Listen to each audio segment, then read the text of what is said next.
हाँ, तो आज हम लोग पहला लेक्चर देखने वाले हैं इलेक्ट्रोस्टैटिक्स। तो क्लास 12 का फिजिक्स का पहला चैप्टर है इलेक्ट्रोस्टैटिक्स, जिसमें हम लोग जो टॉपिक है इलेक्ट्रोस्टैटिक, उसमें इलेक्ट्रो मतलब होता है चार्जेस। अब चार्जेस क्या होता है? इलेक्ट्रॉन, ठीक है, और स्टैटिक मतलब एट रेस्ट। तो जो भी चार्जेस रेस्ट पे है उस चीज़ को हम लोग क्या बोलते हैं? इलेक्ट्रोस्टैटिक। और एक और पार्ट है इसका इलेक्ट्रोडायनेमिक्स।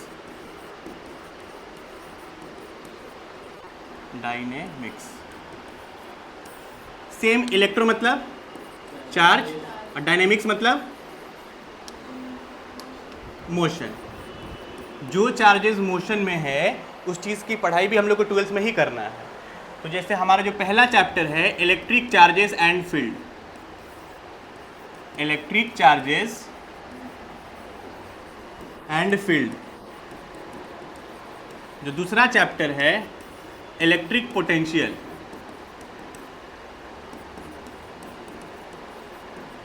ये दोनों चैप्टर में हम लोग वैसे चार्जेस के बारे में पढ़ाई करेंगे जो कि कहाँ पे है? रेस्ट पे है, मोशन में नहीं है। उसके बाद जो हमारा थर्ड चैप्टर है वो है इलेक्ट्रिसिटी। अब इलेक्ट्रिसिटी सबको पता है कि उसमें चार्जेस क्या होता है? मोशन में होता है। तो जहाँ चार्जेस मोशन में है उस पढ़ाई को बोलते हैं इलेक्ट्रोडायनेमिक्स। और वो 12th का सेकेंड चैप्टर के बाद जो 3-4 चैप्टर है वो हम लोग इलेक्ट्रोडायनेमिक्स के अंदर पढ़ते हैं, ठीक है। इसमें इलेक्ट्रिसिटी आ गया, फिर magnetic effect of electric current, magnet का चैप्टर है, तो वो सब हम लोग पढ़ते हैं इलेक्ट्रोडायनेमिक्स के अंदर। और इलेक्ट्रोस्टैटिक के अंदर ये दो चैप्टर है जहाँ इलेक्ट्रिक चार्जेस और फील्ड और इलेक्ट्रिक पोटेंशियल हम लोग पढ़ते हैं। तो हेडिंग डालिएगा इलेक्ट्रोस्टैटिक, समझा दिए हैं, डेफिनेशन लिखिए। डेफिनेशन लिखिए, branch of physics, branch of electrostatic में लिखिएगा branch of physics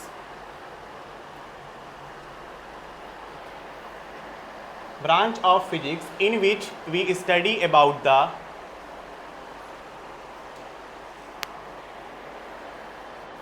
branch of physics in which we study about the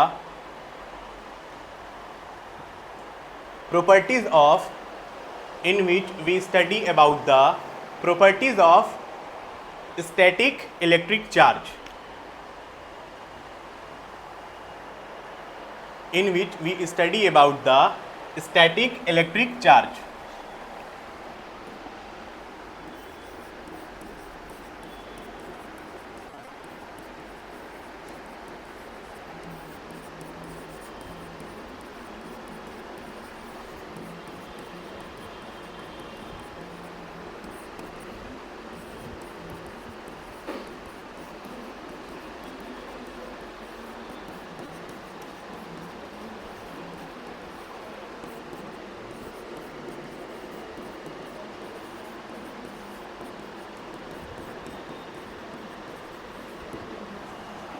तो समझ में आ गया, इलेक्ट्रोस्टैटिक फिजिक्स का वो ब्रांच है जहाँ पे हम लोग प्रॉपर्टी के बारे में पढ़ते हैं। किसका प्रॉपर्टी?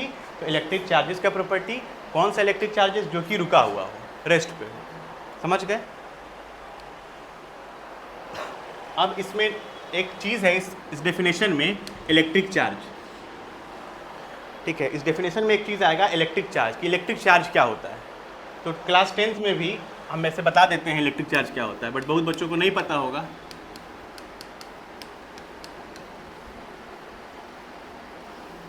अभी लिखना मत, अभी समझाएंगे तो बस समझना है। इलेक्ट्रिक चार्ज किसको पता है क्या होता है?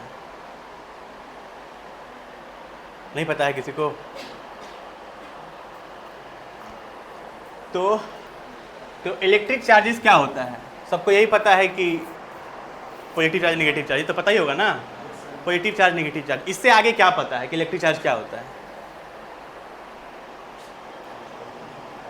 बता आर्यन। अबे तुम पढ़ाते पढ़ाते इतना समझ में नहीं आया? 10th को पढ़ाते हो ना यार। अच्छा, भाई पढ़ाते हो, ठीक है, बैठो। तो इलेक्ट्रिक चार्ज, तो इलेक्ट्रिक चार्ज जो होता है, जैसे मान लेते हैं कि ये एक बॉडी है। अब कोई भी बॉडी है तो वो न्यूट्रल बॉडी है। जैसे हम लोग, जैसे ये बोर्ड, क्या छूने से करंट लग रहा है? नहीं, मतलब न्यूट्रल बॉडी है। तो न्यूट्रल बॉडी के अंदर छोटा छोटा क्या होता है? एटम होता है। एकदम बेसिक लेवल बता रहे, छोटा छोटा एटम होता है, एटम से मिलके ही बनता है। अब इस एटम को ना हम लोग निकाल के बाहर जूम करो, तो एटम के अंदर क्या होगा? प्रोटॉन और इलेक्ट्रॉन, न्यूट्रॉन, यही होगा। तो अगर हम लोग को इस बॉडी को न्यूट्रल करना है तो मोटा मोटी बात इतना सा है कि सर इस बॉडी पे जितना पॉजिटिव उतना निगेटिव, जितना पॉजिटिव उतना निगेटिव, तभी न्यूट्रल है। तो न्यूट्रल बॉडी है। तो अभी देखो ये हम डायग्राम में ऐसे दिखा रहे हैं प्लस माइनस, बट ये है किसके अंदर? ये एक एटम के अंदर, यहाँ पे ऐसे प्लस होगा, यहाँ इलेक्ट्रॉन होगा, समझ में आ रहा है ना? बट ओवरऑल बात यही है कि जितना प्लस उतना माइनस, ये एक न्यूट्रल बॉडी है। इतना बात समझ में आ गया? ठीक है। जैसे ये, इसको छूने से करंट लग रहा है नहीं, तो ये एक न्यूट्रल बॉडी है, जितना इस पर पॉजिटिव उतना इस पर निगेटिव। अब हम लोग को सर इसमें ना चार्ज डेवलप कराना है, तो बाहर का माइनस ले लेते हैं। बाहर इलेक्ट्रॉन पड़ा हुआ है। अच्छा ये बात पता है ना कि इलेक्ट्रॉन घूम सकता है, प्रोटॉन नहीं घूमता है। तो बाहर का जो निगेटिविटी है वो उस इंसान के अंदर डाल दो, तो इंसान कैसा बन जाएगा? रावण की तरह बन जाएगा। तो अब इस इंसान के अंदर सिर्फ क्या होगा? ज़्यादा निगेटिव हो गया ना, तो इसके अंदर अब इलेक्ट्रॉन ज़्यादा हो गया, मतलब एक्सेसनेस ऑफ इलेक्ट्रॉन। एक्सेसनेस मतलब ज़्यादा, एक्सेसनेस ऑफ इलेक्ट्रॉन। तो अब ये जो पूरा बॉडी है वो कैसा हो गया? निगेटिव चार्ज हो गया कि नहीं हो गया?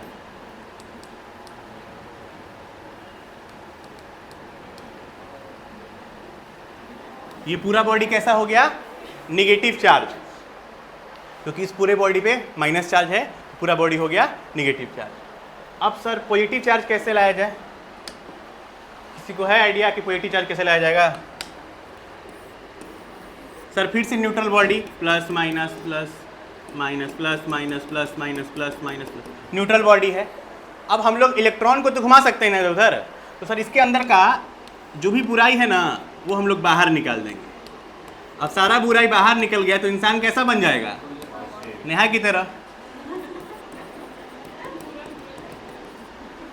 तो इंसान बन गया पॉजिटिव बन गया। ठीक है। अब बताओ इसके अंदर का सारा हम लोग निगेटिव निकाल दिए हैं, तो अंदर इलेक्ट्रॉन क्या हो गया? कम हो गया ना। तो कम को क्या बोलते हैं? Deficiency, deficiency of electron. तो अब एक चीज़ नोटिस करो कि सर यहाँ पे निगेटिव चार्ज डेवलप हो गया, यहाँ पे पॉजिटिव चार्ज, और चार्ज किसी मैटर के अंदर का प्रॉपर्टी, मतलब अंदर ही हो रहा है ना, तो क्या बोल सकते हैं कि charge is an intrinsic property, मतलब किसी भी मैटर का आंतरिक प्रॉपर्टी है। तो charge is an intrinsic property of matter, कोई भी मैटर का इंट्रिंसिक प्रॉपर्टी है, विच एराइजेज, जो कि कैसे आता है? Due to deficiency and excessness of electron.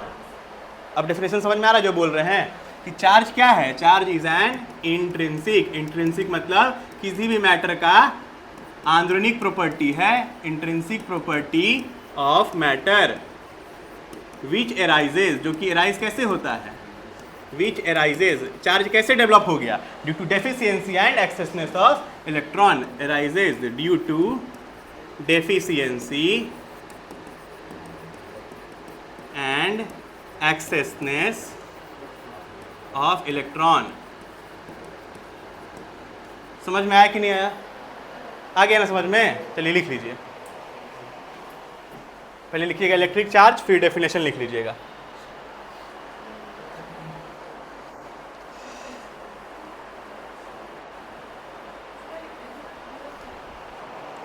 Definition लिख लीजिए, फिर डायग्राम बना लीजिएगा।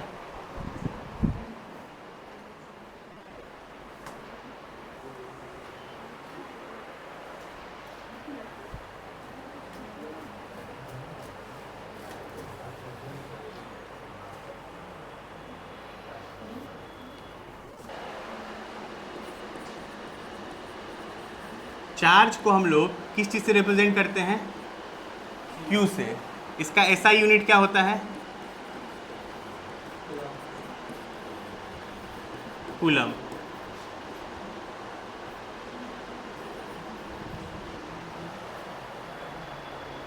अब फिर लिखना कितने टाइप के चार्ज होते हैं? टाइप ऑफ चार्ज, पहला पॉजिटिव, दूसरा नेगेटिव।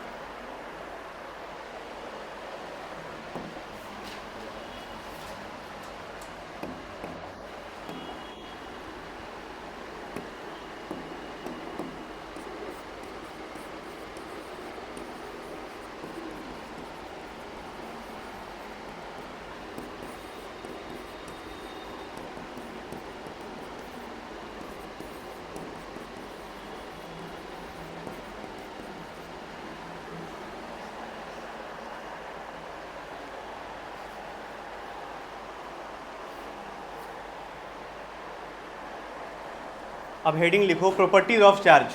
चार्ज का क्या प्रॉपर्टी होता है?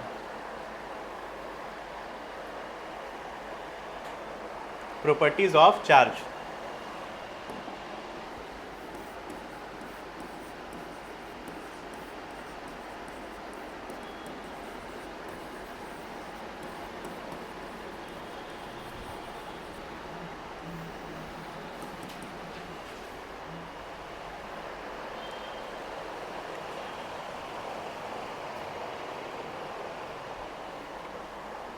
तो चार्ज का प्रॉपर्टीज हम लोग क्लास 10 में भी पढ़े थे, तो थोड़ा बहुत याद नहीं है?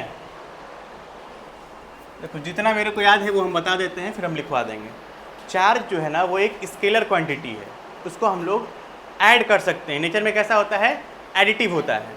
जैसे मान लेते हैं कि ये 2 कूलम, ये 3 कूलम, ये 4 कूलम। कूलम क्यों है सर? यूनिट है। जैसे अगर किसी का लंबाई लिखना है तो 5 मीटर, 6 मीटर, तो वैसे ही 2 कूलम, 3 कूलम, 4 कूलम चार्ज है। तो टोटल कितना चार्ज है इस बॉडी पे? टोटल कितना चार्ज है? तो 2 4 2 6 3 9 कूलम। मतलब हम लोग चार्ज को क्या कर सकते हैं? ऐड कर सकते हैं। चार्ज कैसा होता है? एडिटिव होता है नेचर में। और बाकी एक प्रॉपर्टी जो बचपन से पढ़ते आए हैं कि same charges repel each other और unlike charges attract each other. ठीक है, तो बच्चा वाला चीज़ है। और चार्ज जो होता है कंजर्व रहता है। ये हो गया एडिटिव इन नेचर। फिर चार्ज कंजर्व होता है। तो कंजर्व का मतलब क्या होता है सर? तो इसका मतलब मान लेते हैं कि ये 2 कूलम, 4 कूलम और 3 कूलम चार्ज है इस बॉडी पे। ठीक है, तो मान लेते हैं कि ये वो बॉडी है, यहाँ पे 3 कूलम, यहाँ पे 2 कूलम, यहाँ पे 4 कूलम चार्ज है। अब इस बॉडी को हम लोग फेंक देते हैं सर। ठीक है, अगर फेंक देंगे तो चार्जेस इधर उधर हो गया। अब चार्जेस जब इधर उधर हो जाएगा तो मान लेते हैं कि जब यही बॉडी पे फिर 5 कूलम ऐसा चार्ज हो जाए, ठीक, तो कुछ चार्ज इधर उधर मिल गया, तो ओवरऑल इस पे चार्ज कितना था पहले? बाद में कितना चार्ज रहा? तो चार्ज का क्वांटिटी बदल गया क्या? नहीं, जितना चार्ज पहले उतना चार्ज बाद में। हाँ, तो चार्ज क्या है? होता है कंजर्व्ड रहता है। एक और प्रॉपर्टी है क्वांटाइजेशन ऑफ चार्ज। इसका मतलब क्या होता है? इसका मतलब होता है कि अगर एक बॉडी है, इसके अंदर 1 2 3 4 5 इलेक्ट्रॉन है। अगर पूछा जाएगा टोटल कितना चार्ज है इसके ऊपर, बता दिया गया है कि 5 ही इलेक्ट्रॉन है, तो चार्ज होता है इस पे Q = 5e। टोटल कितना? 5 इलेक्ट्रॉन, तो 5 e इलेक्ट्रॉन का चार्ज। एक इलेक्ट्रॉन का चार्ज कितना होता है? माइनस में होता है, नेगेटिव होता है 1.6 × 10 - 19 कूलम, क्योंकि चार्ज है तो कूलम लिखेंगे।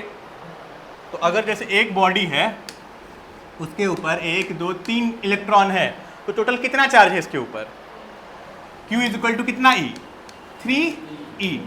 तो क्वांटाइजेशन ऑफ चार्ज यही बोलता है कि टोटल चार्ज जो बॉडी पे होता है वो इंटीग्रल मल्टीपल ऑफ इलेक्ट्रॉन होता है। मतलब इंटीजर जो भी है 1 2 3 4 इंटीजर का मल्टीपल होता है। तो total charge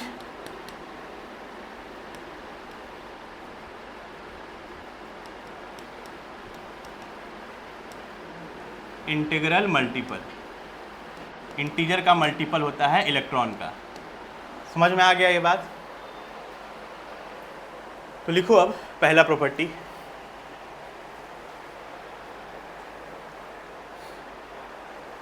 it is a scalar quantity, it is a scalar quantity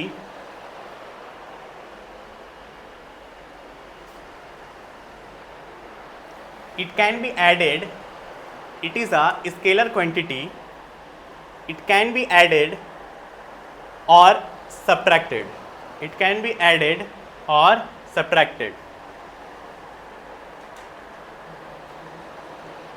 it can be added or subtracted। दूसरा पॉइंट लिखिएगा, दूसरा पॉइंट प्रॉपर्टी में, the minimum value of a charge, the minimum value of a charge is equal to the minimum value of a charge is equal to the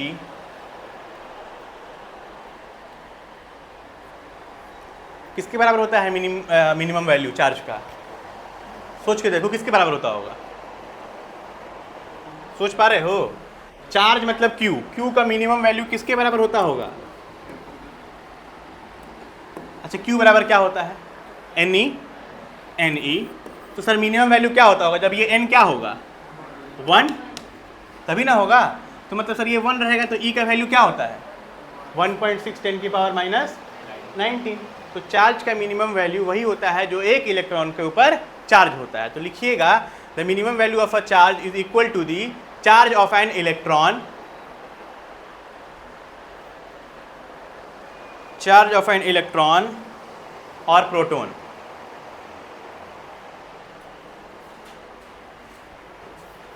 plus और minus क्या दिखाता है? उसका nature दिखाता है। वो क्वांटिटी को नहीं बताएगा कि प्रोटॉन के ऊपर ज़्यादा चार्ज होता है, वो बस नेचर में दिखाता है कि वो पॉजिटिव नेचर होता है, ये निगेटिव नेचर का होता है। तो प्रोटॉन के ऊपर कितना चार्ज होगा? बस यही माइनस की जगह पे क्या हो जाएगा? प्लस। दोनों का मैग्नीट्यूड क्या होता है? सेम होता है, और प्लस माइनस बस नेचर बताता है। तो एक सबसे मिनिमम चार्ज का वैल्यू क्या होता है? जो चार्ज इलेक्ट्रॉन या प्रोटॉन के ऊपर होता है। समझ में आ गया? नेक्स्ट पॉइंट लिखिएगा, electric charge is always quantized.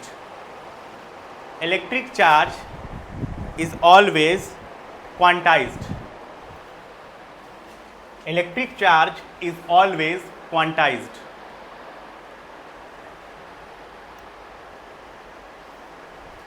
That means it is integral multiple of, that means it is integral multiple of, that means it is integral multiple of charge on electron or proton, integral multiple of charge on electron or proton। अब लिख लेना Q is equal to n e, इसी में Q is equal to n e where n is integer,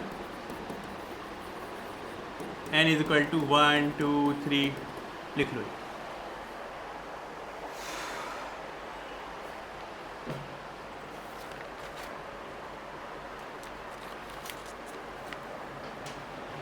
next point लिखना, total charge on a body is always conserved.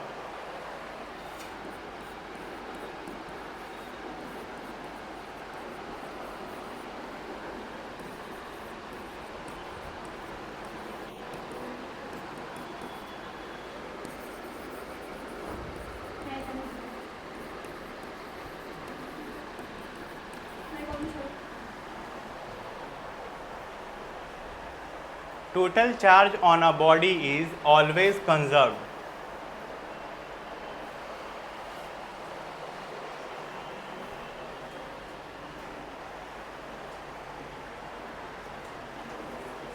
Next point लिखिए, next point लिखिए, next point लिखिएगा, static charge, next point लिखिएगा, static charge, static charge particle produces, static charge particle produces, static charge particle produces electric field, static charge particle produces electric field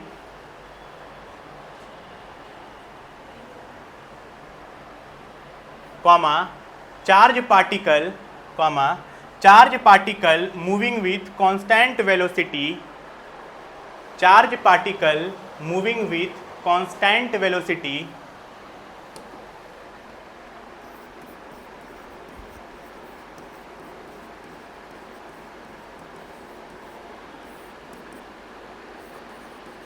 produces electric field and magnetic field।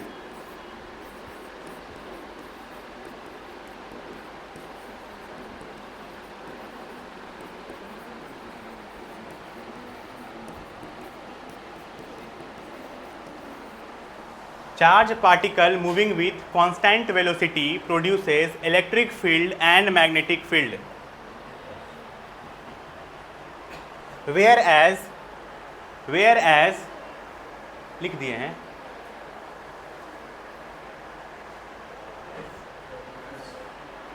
whereas accelerated charge particle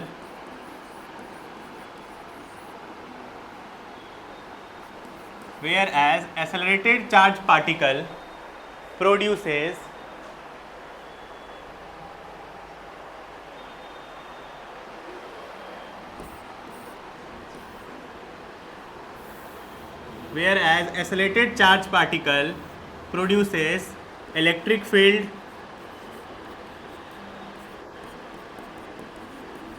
magnetic field,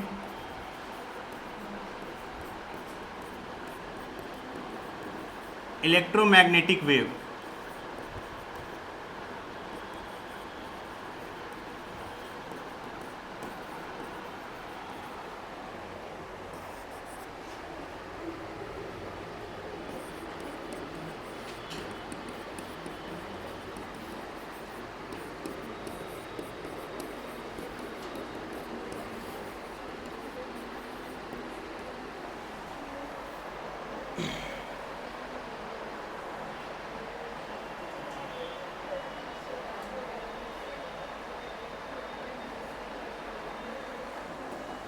तो देखिए, charge particle के बारे में जानना है कि अगर charge particle rest पे है, अगर एक क्यू चार्ज रेस्ट पे है तो ये क्या प्रोड्यूस कर सकता है? सिर्फ कोई चार्ज पार्टिकल अगर रेस्ट पे है तो क्या प्रोड्यूस करेगा? सिर्फ और सिर्फ इलेक्ट्रिक फील्ड, क्योंकि ये चार्ज है, इसका जहाँ तक असर जाएगा वहाँ तक ये क्या बनाएगा? अपना इलेक्ट्रिक फील्ड बनाएगा।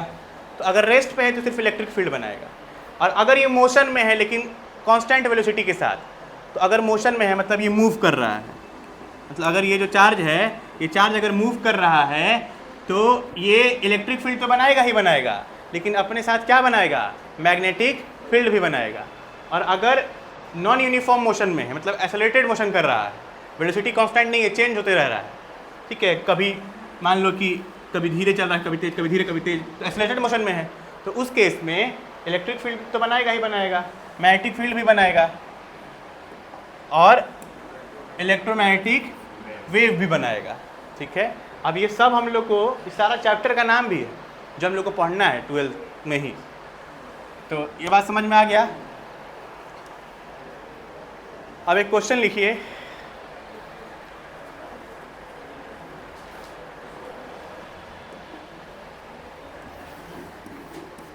Find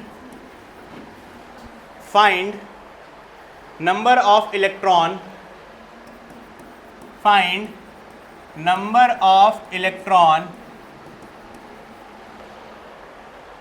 number of electron in 2 coulomb charge। कितने इलेक्ट्रॉन होंगे 2 कूलम चार्ज में?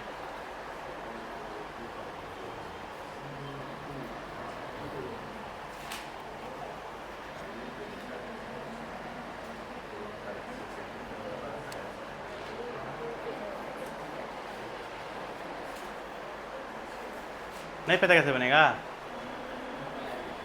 क्या पढ़े हैं अभी तक? Q equal to n e, क्या निकालना है? नंबर ऑफ, तो नंबर ऑफ इलेक्ट्रॉन सर, यही तो है नंबर ऑफ इलेक्ट्रॉन। इलेक्ट्रॉन का चार्ज मालूम है ना, 1.6 × 10⁻⁻19, और Q पता ही है।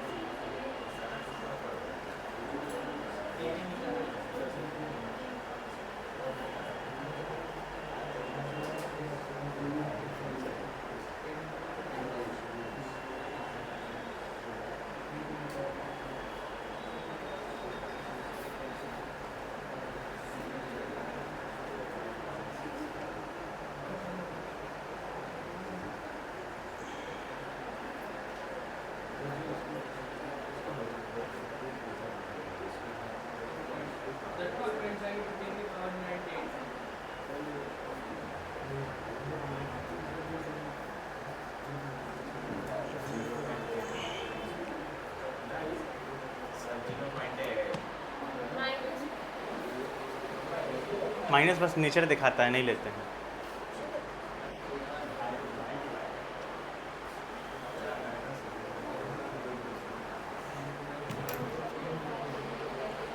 तो Q की जगह पे क्या रखना है हम लोग को?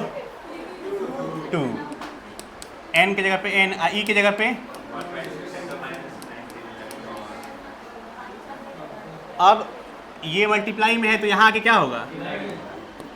तो 2/1.6 10 की पावर -19, ये -19 ऊपर जाएगा तो क्या होगा? +19। अब इसको हटाने का मन है तो हटा दो, ऊपर एक और 0 चला जाएगा तो 10 का पावर 20 हो गया, हो गया। चाहे करना है तो ऐसे ही सॉल्व कर लो, 2/16 1/8।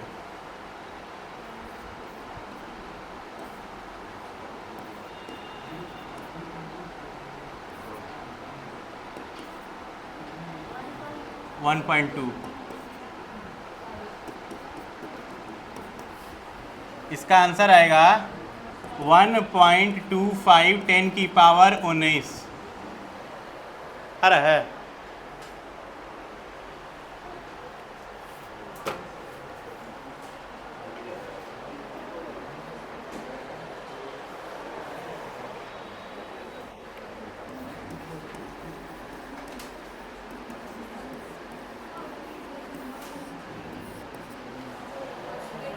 चलो ये लिखना नहीं है तुम लोग को, बस बता रहे हैं थोड़ा बहुत।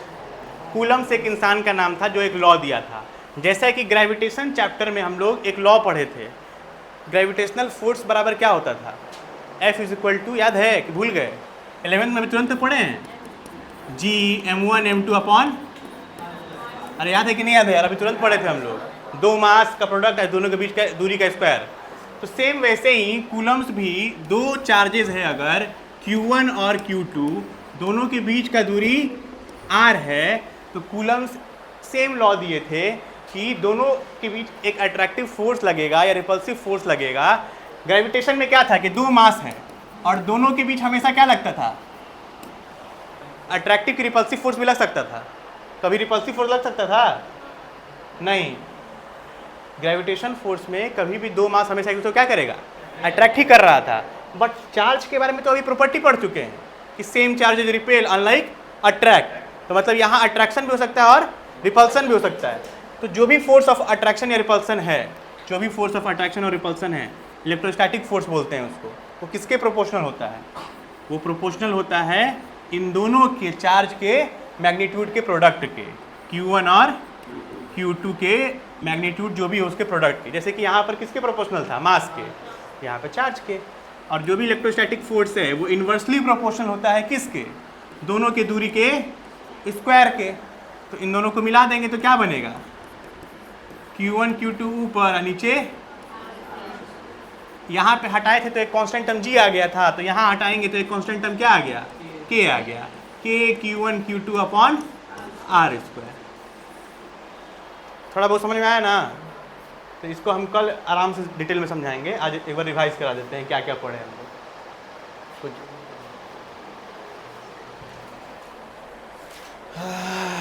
तो सबसे पहले हम लोग पढ़े इलेक्ट्रोस्टैटिक, जो चैप्टर का नाम इलेक्ट्रोस्टैटिक है क्या? नहीं, चैप्टर का नाम क्या है अभी? Electric field and electric charges, यही है। तो वो किसके अंदर आता है? वो एक पढ़ाई है जिसका नाम है इलेक्ट्रोस्टैटिक। तो जैसे अगर बाहर पढ़ने जाओगे ना, मतलब कंपटीशन की तैयारी करने जाओगे, तो वहाँ पर जो चैप्टर का नाम होगा वो इलेक्ट्रोस्टैटिक ही होगा, और वहाँ पे दोनों चैप्टर एक साथ ही पढ़ा दिया जाता है, फर्स्ट और सेकंड। ठीक है, मेरे को ही पढ़ाया गया था, दोनों चैप्टर एक साथ ही। मेरे को पता भी नहीं था कि इलेक्ट्रिक पोटेंशियल नाम का कोई चैप्टर भी है, जब हम पढ़ रहे थे नहीं पता था, क्योंकि लिखवाया नहीं गया था। चैप्टर का नाम ये डाला गया, एक चैप्टर 2 महीने चलते रहा, हम परेशान किया। 12th बहुत बड़ा चैप्टर है, खत्म ही नहीं हो रहा है। जब NCERT देखी तो समझ में आया कि अच्छा 2 चैप्टर था एक साथ पढ़ाया लो। तो इलेक्ट्रोस्टैटिक मतलब समझ गए, ऐसा चार्जेस, इलेक्ट्रो मतलब चार्जेस, स्टैटिक मतलब रेस्ट, ऐसा चार्जेस जो रेस्ट पे है, उनकी पढ़ाई को हम लोग क्या बोलते हैं? इलेक्ट्रोस्टैटिक। जो NCERT क्लास 12 का पहला 2 चैप्टर है, इलेक्ट्रिक चार्जेस एंड फील्ड और इलेक्ट्रिक पोटेंशियल, वो किसके अंदर आता है? इलेक्ट्रोस्टैटिक के अंदर आता है। उसके बाद का जो चैप्टर है इलेक्ट्रिसिटी, मतलब चार्जेस मोशन में होता है तभी तो इलेक्ट्रिसिटी डेवलप होगा।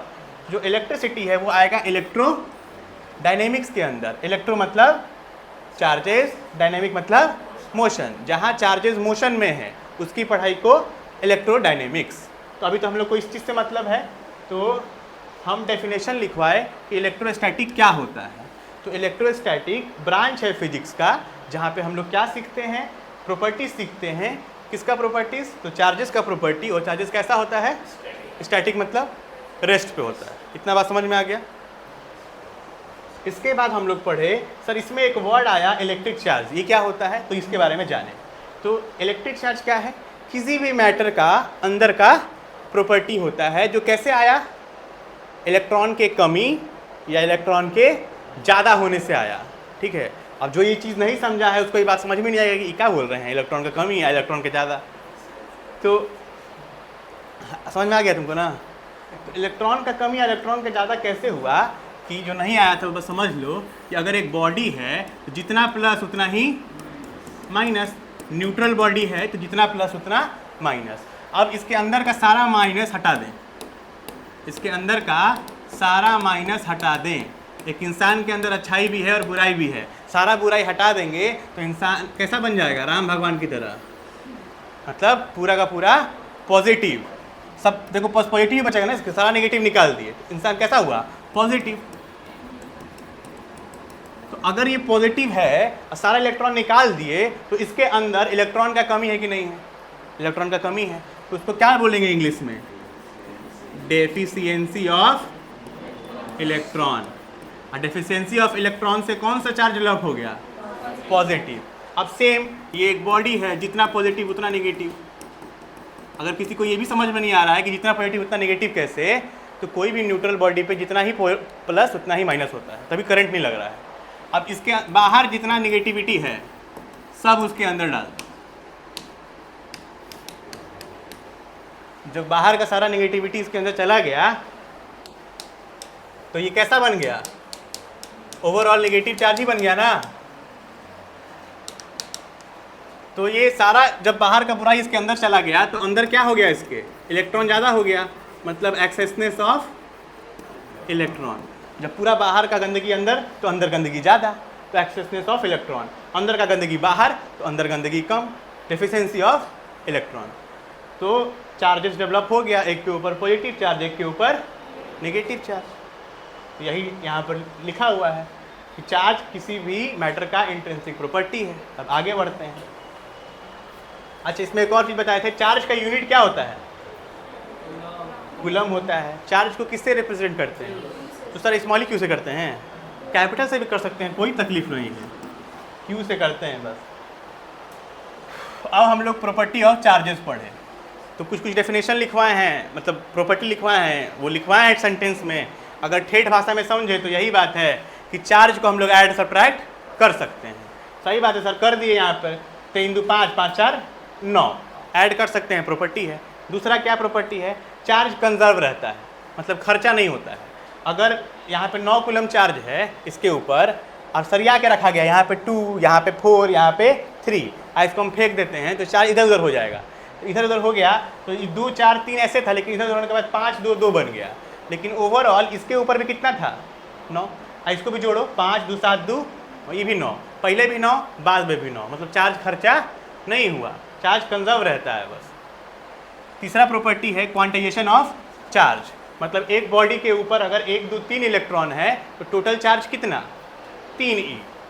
ई कितना होता है? ई का वैल्यू 1.6 10⁻⁻19।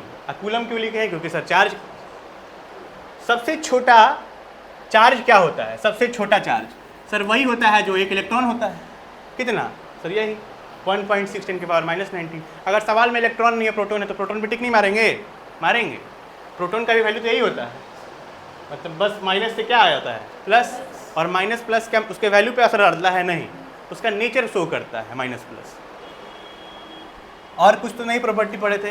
हाँ, एक और चीज़ था कि अगर रेस्ट पे रहेगा तो क्या बनाता है? Electric field. आई अच्छा, जो क्वांटाइजेशन ऑफ चार्ज है उसको हम लोग Q = NE से लिखते हैं। तो N मतलब क्या है? इंटीजर। तो हम लोग बोलते हैं जो टोटल चार्ज होता है एक बॉडी के ऊपर वो किसके बराबर है? Integral multiple of electron. Integral मतलब इंटीजर, इंटीजर मतलब 1 2 3 4। अब अगर चार्ज रेस्ट पे है तो क्या बनाएगा? Electric field. जैसे एक चार्ज है Q, वो अपने आसपास क्या बनाता है? Electric field. अगर ये चार्ज घूमेगा तो क्या बनाएगा? इलेक्ट्रिक फील्ड भी और मैग्नेटिक फील्ड भी। और अगर एक्सेलरेटेड मोशन में है, मतलब बिना किसी रोकथाम के घूम रहा है, मतलब कभी धीरे कभी तेज, कभी धीरे कभी तेज, तो इस केस में वो इलेक्ट्रिक फील्ड बनाएगा, मैग्नेटिक फील्ड भी बनाएगा और इलेक्ट्रोमैग्नेटिक वेव भी बनाएगा। ठीक है, इतना हम लिखवा भी दिए हैं तुम लोग को। इसके बाद एक और टॉपिक पढ़ा दिए, अच्छा एक क्वेश्चन कराए, उसका एक टॉपिक कराए कूलम्स लॉ। तो कूलम्स लॉ क्या बोलता है सर? दो चार्जेस है, ये एक दूसरे को अट्रैक्ट भी कर सकता है और रिपेल भी कर सकता है। ऐसा मान लो ये प्लस का नेचर है, ये माइनस का है, तो क्या होगा यहाँ पे? अट्रैक्शन।